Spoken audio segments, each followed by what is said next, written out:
어제 8월 15일은 우리 한국이 일제 36년의 식민지 생활을 마치고 광복한 지 70주년이 되는 그런 날이었습니다. 이제 이 광복절 70주년을 맞이하면서 저희 한국 사람들, 전 세계 사람들이 이목을 기울였던 것은 과연 가해자 일본이 어떻게 그것을 표현할 것인가 라는 것이었습니다. 그래서 일본 아베 총리 담화문에 세상 사람들은 주목을 했습니다. 과연 그 담화에 진정한 가해자로서의 진정성 있는 사과를 할 것인가. 여러분들이 잘 아시는 것처럼 그가 미사여구를 동원하고 많은 이야기를 했지만 결국은 현재적인 사과도 아니고 과거에 내각들이 해왔던 사과, 그걸 그냥 머리 계승한다 라고는 과거형으로 사과를 했고, 또 직접적인 어떤 사과의 어떤 그 진정성도 보이질 않았고 본질을 피해가면서 그저 자기들의 변명과, 이제는 전후 세대의 사람들이 80%나 되는데 더 이상 그러한 과거를 가지고 따지지 말라, 그런 투의 담화를 발표를 했습니다. 우리 한국 사람들은 엄청나게 실망을 했고 전 세계의 뉴스들도 어떻게 저 사람들이 저럴까라고 지적을 많이 했습니다. 진정 우리가 잘못했다, 미안하다, 다시는 그런 일이 없겠다 라고 하는 단순한 사과를 할 수가 없는 것일까라는 그런 생각을 해보면서 찹찹함으로 그 담화를 보게 되었습니다. 정말 가까이 있는 나라이기 때문에 좀 친하게 지내고 서로 사이좋게 지내는 그러한 이웃이 되기를 우리는 그렇게도 원하지만, 한국 사람들은 용서할 마음을 가지고 마음을 넓히고 그들과 가까이 하기를 원하는 그러한 자세를 가지고 접근을 하지만, 그 일본이라는 나라는 정말로 가까이 하기에는 너무 먼 당신이었습니다. 이러한 모습들을 보면서 참 이런 관계들, 특별히 가까이 있는 그런 관계들, 가까운 나라들과의 관계, 이런 것들을 다시 한번 생각해 보게 되는데, 사실은 저희가 이제 요나서를 보면서 요나를 통해서 그런 것들을 다시 한번 생각해 보는 겁니다. 하나님께서 사랑하시고 택하셔서 복주시기로 작정했던 이스라엘 백성들, 그 백성들을 하나님은 사랑하신다고 분명히 얘기하셨고 그리고 축복을 주셨습니다. 그러면서 이 하나님이 이야기하셨던 내용은 뭐냐 하면, 그래, 내가 택한 우리 이스라엘 백성 내가 사랑하는 건 맞아. 그런데 우리 하나님의 백성들이 꼭 기억해야 될 거 한 가지는, 너희 이스라엘 백성들을 괴롭히고 있고 힘들게 하고 있고 참으로 큰 부담을 주고 있는 너희의 원수의 나라 아수르, 이 니누에도 역시 나는 사랑한단다 라고 하는 메시지가 있었습니다.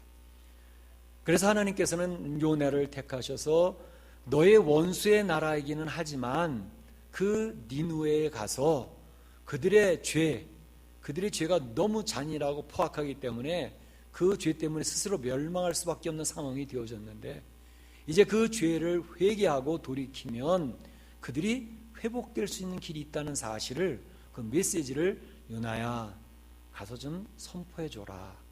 그들을 하나님도 여전히 사랑하고 계시다는 사실을 이야기를 좀 해주면 좋겠다 라고 요나를 보내기를 원하셨죠. 그러나 우리가 살펴본 것처럼 요나는 하나님, 저 이웃나라 니누에 아수르는 우리를 너무너무 괴롭히는 나라입니다. 그래서 우리 하나님의 백성들은 그들이 빨리 멸망했으면 좋겠다라고, 그들이 빨리 멸망하기를 기대하며 기도하고 있는 이런 상황인데, 어찌 그 나라에 가서 그들이 회개하고 복을 받으라고 메시지를 외칠 수가 있겠습니까? 저는 못합니다. 나름대로 요나는 그 이유가 분명히 있었습니다. 그래서 하나님이 말씀하셨지만 제 생각에는 그 말씀이 마음에 안 내키기 때문에 갈 수가 없고, 저는 제가 갈 길로 가겠습니다 라고 여호와의 얼굴을 피하여 갈 줄로 생각을 하고 이제 다시스로 가는 겁니다. 그런데 희한하게도 다시스로 가기 위해서 지중해에 있는 한 항구 요바에 내려왔는데, 어떻게 요나의 마음을 잘 아는 것처럼 그 잘 만나기도 힘든 다시스로 가는 배를 가자마자 마침 만나게 되었습니다. 마침 다시스로 가는 배를 만나서 선가를 주고 배에 올랐더라 그랬습니다. 그러니까 요나는 회심의 미소를 지었을지 모르겠어요. 아마 하나님이 말씀을 하셨지만 제가 가지 못하는 이유를 하나님도 이제는 이해를 해주셨는 모양이다. 자기 합류를 시키면서 다시스로 가는 배를 올랐지 않았습니까? 참으로 순풍에 돛단 듯이 그가 가는 길은 평탄해 보여졌습니다. 그러나 하나님은 그를 그대로 두시지 않았죠. 그래서 오늘 말씀에 있는 내용에 하나님이 하나님 말씀을 듣지 아니하고 제 갈 길로 가고 있는 요나를 어떻게 취급하시는지 그것을 우리는 본문에서 볼 수가 있는 것입니다. 오늘 이 아침에는 그 내용을 간단히 살펴보면서 우리의 삶에 대한 것을 적용하면서 하나님의 메시지를 듣고 싶은 겁니다. 말씀드린 것처럼 요나는 다시스라는 배를 탔습니다. 아주 잘 가고 있었습니다. 별일 없는 듯이 그저 평상시의 삶과 크게 다름없이 그대로 가고 있는 것입니다. 그런데 이게 웬일입니까? 얼마 가지 않아서 지중해에 큰 풍랑이 일어나기 시작하는 겁니다. 큰 풍랑이 일어나서 그 요나가 탔던 배가 다 깨어져서 침몰해서 다 죽을 상황이 되어지는 그런 큰 풍랑을 만나게 되었습니다. 이 지중해 풍랑에 대해서는 이미 사도행전을 살펴볼 때도 한번 말씀을 드렸습니다. 사도행전 27장에 사도 바울을 태우고 로마로 호송하던 그 무역선, 거기에 유라굴로라고 하는 지중해 큰 광풍을 만나서 그 배가 깨어지게 되었고 이 사도 바울을 비롯한 그 모든 선원들이 다 죽게 되어지는 그런 상황을 만났던 것 기억하지 않습니까? 지중해의 광풍은 아주 굉장히 유명했던 것 같아요. 그러니까 시시때때로 지중해 광풍이 일어나서 많은 배들을 괴롭혔던 것을 우리는 기억을 하고 있습니다. 그렇게 보면 오늘 요나가 탔던 배, 지중해에 떠있는 이 배가 큰 풍랑을 만났다고 하는 것은 보통 지중해에서 일어나는 것처럼 평상시에도 그런 일들이 있었던 일들인데 그게 뭐 이렇게 다르다고 라고 이야기할 수도 있겠습니다. 네, 우리는 그렇게 받아들일 수도 있습니다. 그냥 우연하게 그런 풍랑이 일어난 거겠지. 우리는 그렇게 생각할 수 있는데 하나님은 오늘 본문을 통해서 그렇지 않다라고 선언을 합니다. 왜 그러냐면 그 풍랑을 일으키신 주체가 하나님이셨다라고 분명하게 선언을 하고 계시기 때문에 그렇습니다. 4절에 보게 되면 여호와께서 큰 바람을 바다에 내리심에 큰 풍랑이 일어나서 배가 깨어져 가는지라 이렇게 되어져 있습니다.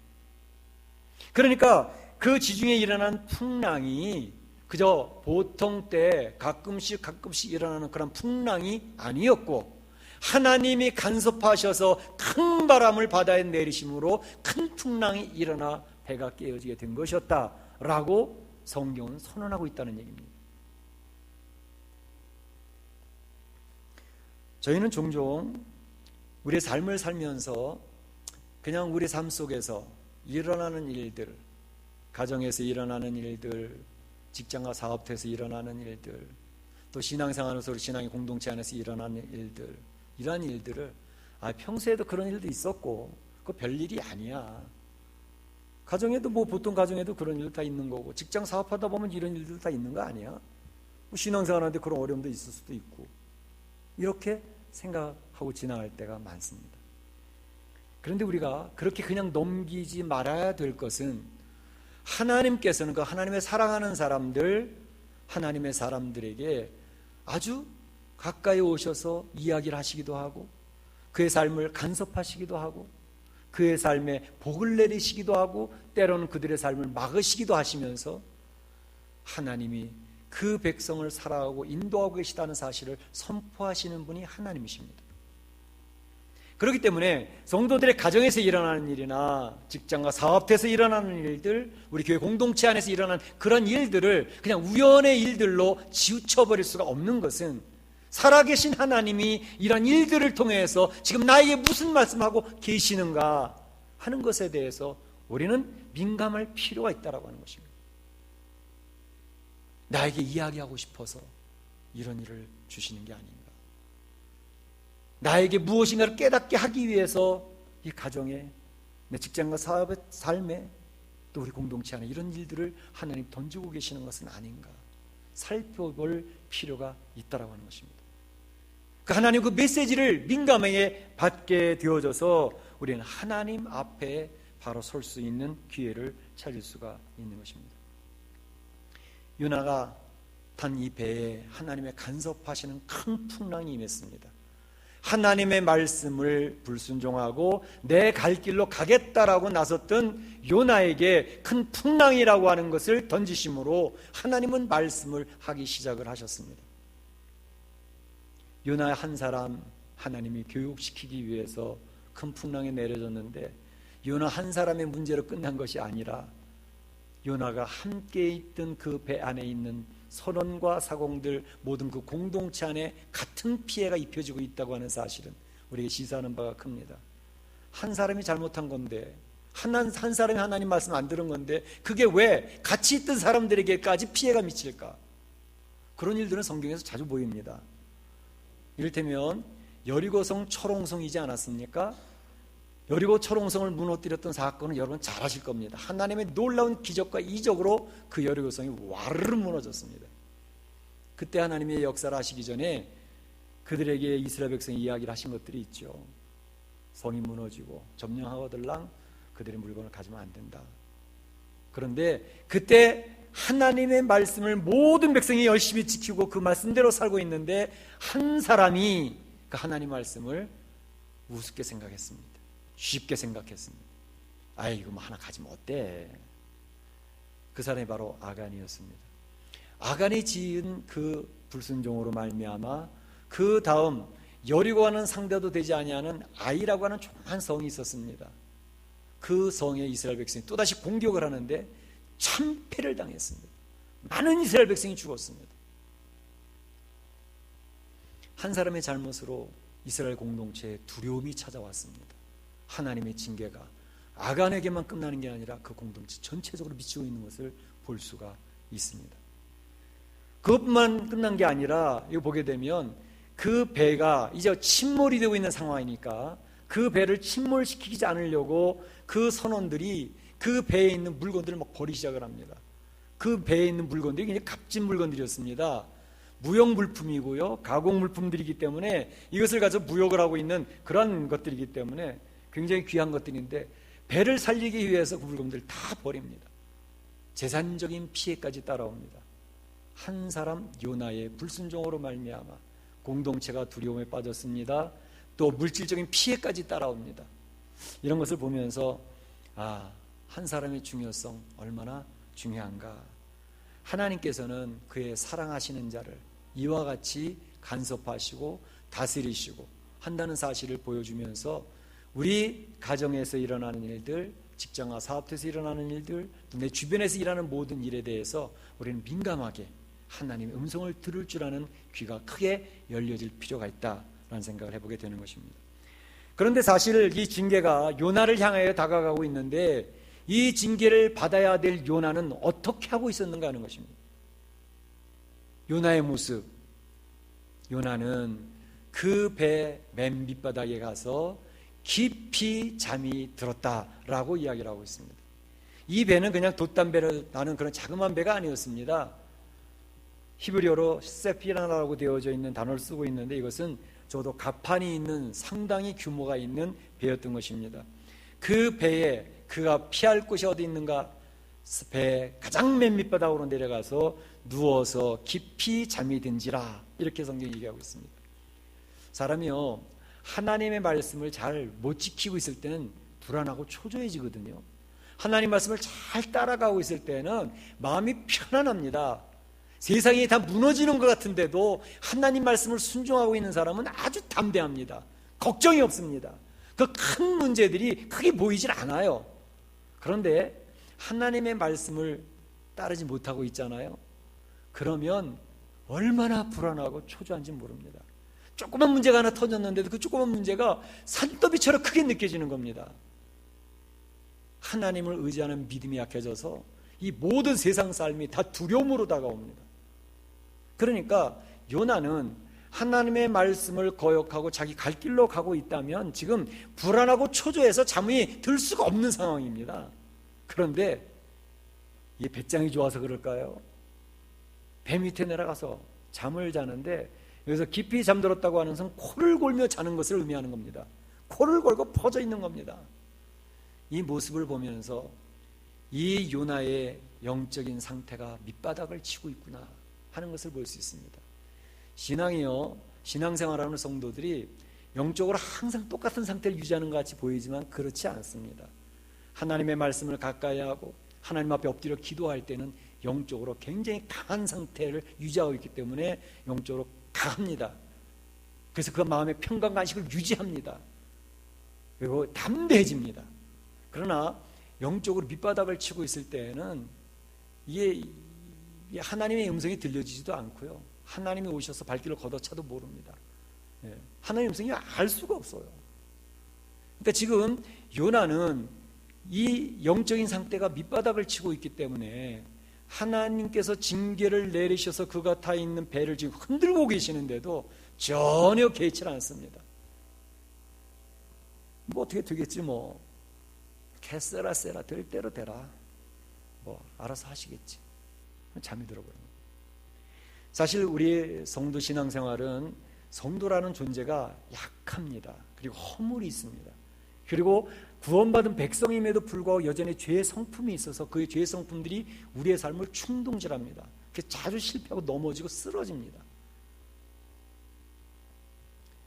그래도 하나님께서 함께 주신다는 것을 의지하고 이제 이겨내는 것이 성도인데, 문제는 이렇게 연약해서 쓰러지고 넘어질 때 하나님의 터치하심이 있거든요. 간섭하심이 오거든요. 성도들의 가정을 통해서 말씀하시기도 하고, 직장과 사업을 통해서 만나는 사람과의 대화 속에서 또 하는 일들을 뒤틀어 놓으시기도 하고 하면서 우리를 이게 이끌어 가시는데, 그때 그것을 하나님의 말씀, 하나님의 음성을 들으면서 민감해져서 하나님 뜻을 빨리 깨달으면 좋은데, 문제는 하나님이 와서 말씀을 하시는데도 그 말씀이 들리지가 않는 거예요. 때로는 하나님이 와서 발길질을 하시는데도 그것이 느껴지질 않는 거예요. 바로 이것이 성도들에게는 큰 위기입니다. 성도가 약하기 때문에 넘어질 수 있어요. 허물이 있기 때문에 실패할 수도 있습니다. 실족할 수 있어요. 그걸 인정하고 사는 사람들이 성도입니다. 그런데 문제는 실족해서 넘어지고 쓰러졌을 때에 하나님이 오셔서 말씀하시고 깨우쳐 주시고 이끌어서 세워주시려고 할 때에 그것을 느끼지 못하는 게 문제입니다. 그 무감각이 가장 큰 문제입니다. 그것이 위험한 것입니다. 하나님이 말씀하시는데도 못 알아듣고 와서 터치하시고 손으로 흔드시고 발길로 걷어차시는데도 모르시면 하나님 앞에 나갈 수 있는 기회를 놓쳐버리거든요. 하나님 안에서 회복될 수 있는 그 기회를 잃어버리기 때문에 문제가 되는 것입니다. 우리는 쓰러져도 하나님 앞에서 나가서 엎드리면 주님의 손만 다시 붙들면 일어설 수 있는 존재가 성도라는 존재입니다. 그런데 하나님이 터치하시는데 그걸 모르고 지나간다.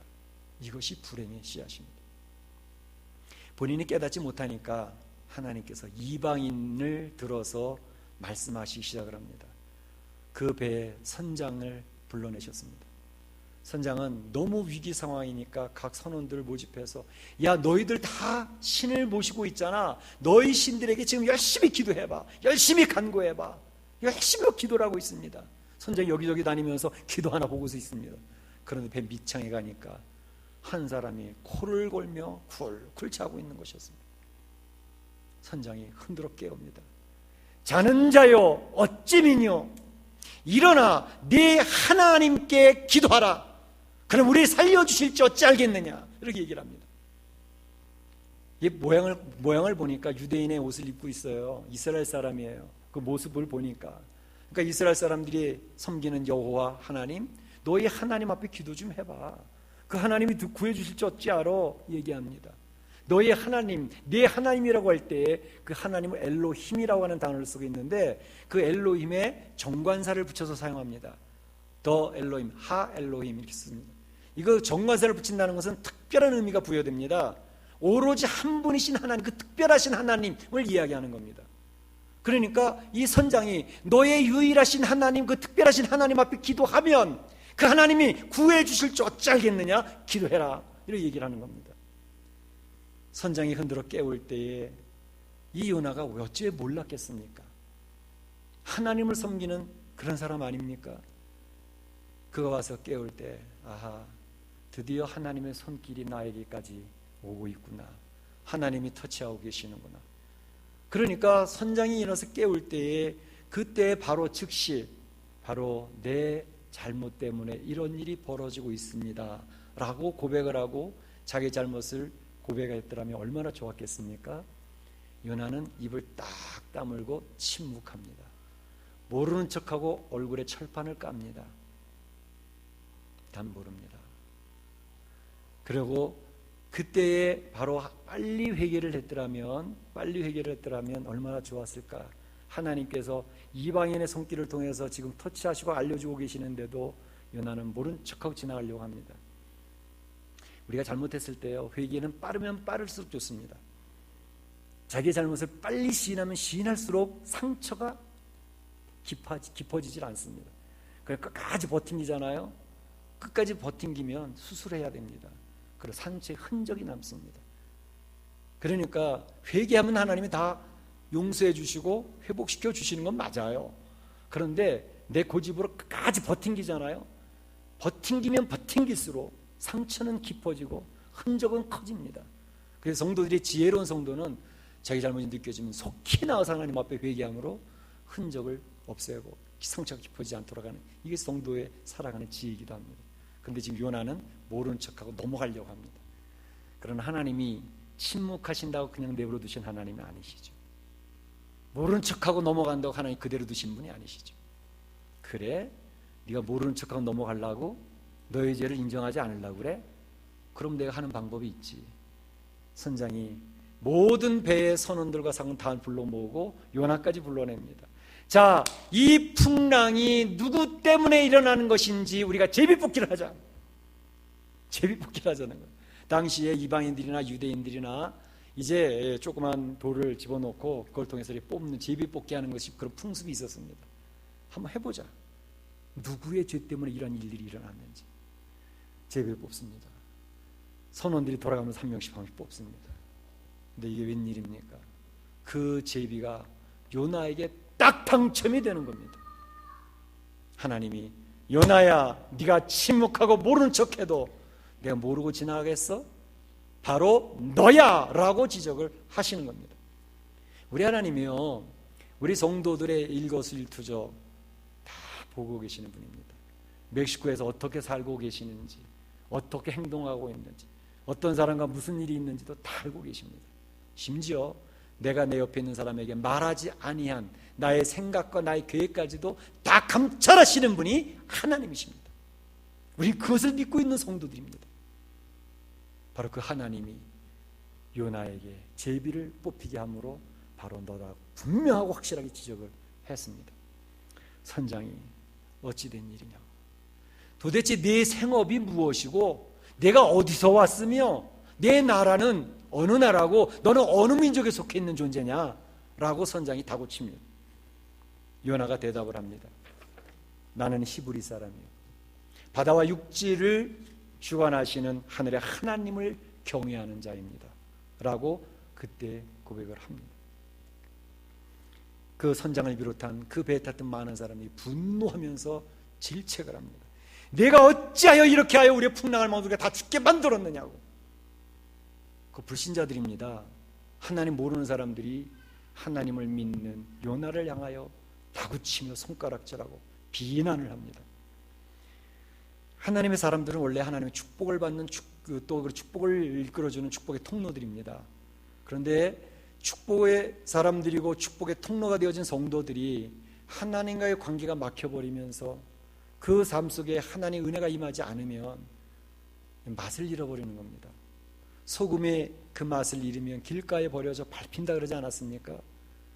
우리 성도들은 세상을 이끌어 나갈 리더들입니다.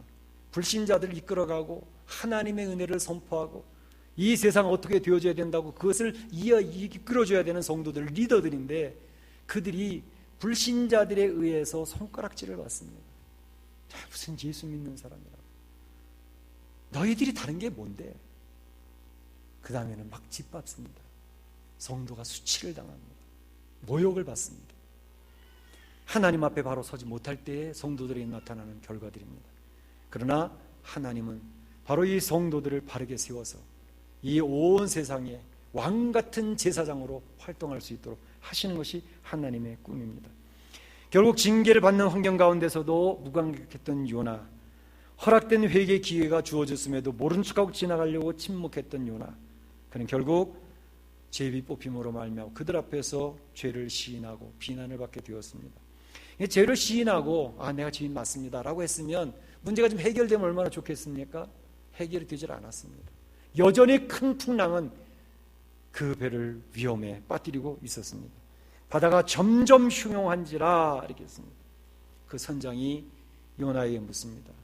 우리가 어떻게 하여야 이 바람이 잔잔해지겠느냐? 네가 알 거 아니냐? 라고 물었을 때 요나는 하나님의 사람입니다. 그 뜻을 알고 있었습니다. 그렇습니다.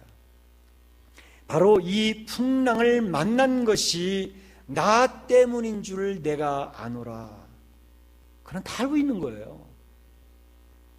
이 풍랑이 나 때문인 줄을 내가 알고 있노라 라고 고백을 하면서 해결책까지 제시합니다. 해결책까지도 알고 있었어요. 해결책이 뭐냐? 나를 바다에 던지라. 그러면 이 풍랑이 잔잔하여 질 것이다. 무슨 말이에요? 자기 불순한 것에 대한 하나님의 진노와 징계는 내가 처벌을 받음으로 끝이 나는 거야 라는 이야기를 하고 있는 것입니다. 바다에 던져진다는 것은 요나의 죽음을 의미하지 않습니까? 물론 우리는 끝에 가서 요나가 큰 물구석에 들어가 다시 살아난다는 사실을 알아요. 그러나 이 말을 할 때 이 당시는 자기는 죽는다라고 하는 선언을 하고 있는 것입니다. 죄의 싹은 사망이요 라는 하나님의 말씀 그대로를 그는 받아들이고 있었던 것입니다. 그러니까 하나님 앞에 잘못 살면 죽어야지.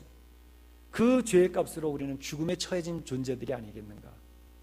바로 이것이 성경에서 이야기하고자 성도들이 꼭 깨닫기를 원하는 중요한 메시지입니다. 모든 사람의 죄를 범하였음에 하나님 영광에 이르지 못하더니, 그래서 모든 사람이 죽게 되어졌다는 것을 선언하고 있습니다. 그때에 하나님께서는 내가 사랑하고 내가 기대를 걸었던 이 인생이 다 죽어서야 되겠냐고, 그들의 죄를 내가 걸머지고 죽겠다고, 내 아들 예수 그리스도께서 십자가에서 그 인생들의 모든 죄를 걸머지고 죽을 터이니, 그래서 죄값으로 사망에 이뤘음을 기억하고 이제 그 죄값을 치를 터이니 그것을 믿는 자는 믿었다는 단순한 그 일 때문에 하나님의 백성으로 삼아 주시겠다고 선언하는 것이 복음의 내용 아니겠습니까? 그 복음 때문에 우리는 하나님 앞에 나와서 예배를 드리고 있습니다. 예수님이 우리의 죄를 걸머지시고 내가 죽어야 될 십자가에서 대신 화목제물이 되심으로 거룩하신 하나님과 죄인과 관계를 연결시켜 놓았습니다. 하나님의 크신 은혜를 입은 존재들이 우리들입니다. 예수 그리스도의 그 은혜로 말미암아 하나님 앞에 이제 구원받은 우리 백성은 하나님이 원하시는 것이 무엇인지 하나님이 원하신 것들에 민감하면서 그 뜻대로 살아가려고, 주의 말씀 앞에 통치를 받으며 살아가려고 애를 쓰는 주의 백성으로 다시금 지어져 가고 있는 것입니다. 오늘 이 본문의 말씀을 통해서 우리가 붙는 메시지가 있습니다. 그것은 뭐냐면 하나님은 그의 사랑하는 백성을 축복하기를 원하시는 하나님이라는 것입니다. 그리고 하나님 말씀을 따라오고 있는 주의 백성들을 하나님은 분명히 확실하게 축복하십니다. 우리 주변을 바라보세요. 주의 말씀대로 사는 사람들이 복받지 못하는 사람이 있는가 보세요. 영적으로는 물론이고 육신적으로도, 세상의 물질적으로도 하나님의 뜻을 따라 살아가는 사람들이 모두 복을 받습니다. 하나님은 증명을 하십니다. 그런데 하나님 말씀을 따르지 아니하고 자기 생각대로 살아가는 사람, 하나님 사랑하시는 존재 맞아요. 그런데 그에게 복이 임하지를 못합니다. 복을 받을 만한 그릇이 준비되지 않았기 때문에 복을 주어도 다 쏟아버리기 때문에 주지를 않습니다.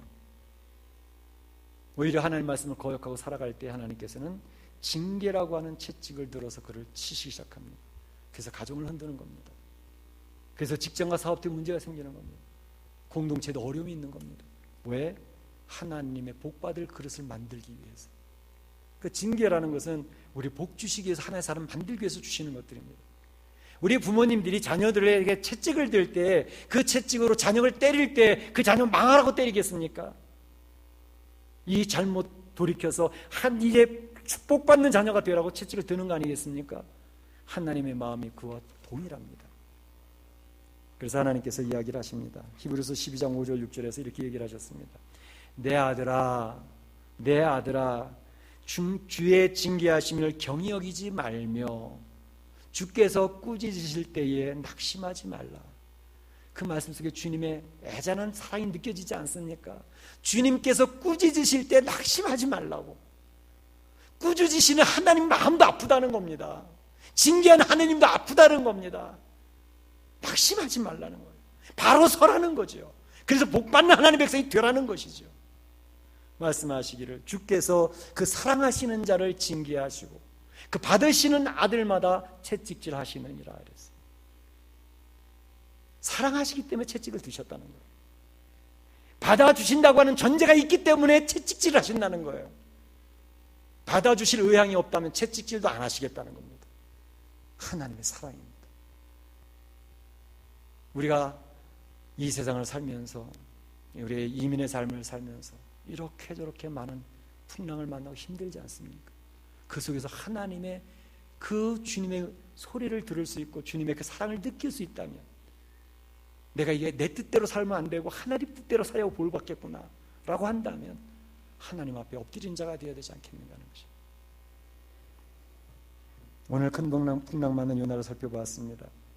사랑하는 성도 여러분, 성도들의 생활 주변의 가정과 직장 사업장이나 우리 교회 안에서 우연히 일어난 일 같은 그 사건들을 통해서 하나님은 간섭하시고 말씀하셔서 우리에게 하나님의 사람 만드시기 원하는 그런 역사가 있습니다. 이러한 역사에 민감해지시기를 원합니다. 하나님께서 우리를 타치하십니다. 그런데 우리가 무감각해서 하나님께 나아갈 수 있는 기회를 놓치면 어떡하겠습니까?